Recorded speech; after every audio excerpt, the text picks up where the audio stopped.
TVJ Sports can report that the 6-year-old halfway tree primary school student who was allegedly beaten by physical education teacher Jermaine Jones has filed a claim in the Supreme Court through his mother, Tanisha Walker.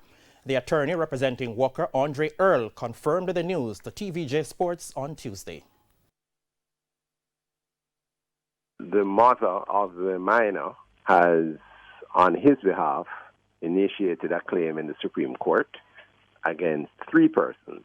Jermaine Jones, who is the teacher involved, the Board of Management of Halfway Tree Primary School, and the Attorney General.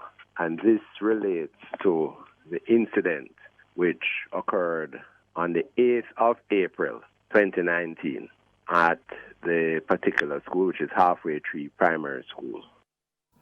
Earl also said that they had tried to settle out of court, but when that was not forthcoming, they had no choice but to take the case to the courts.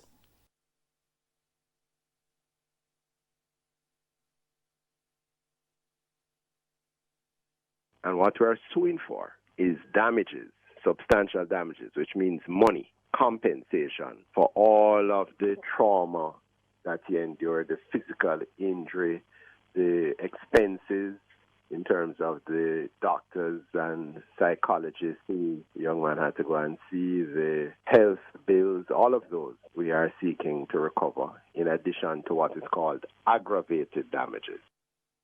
Jones pleaded guilty to the charge of child abuse last year and was fined $30,000 and ordered to do 1 year community service.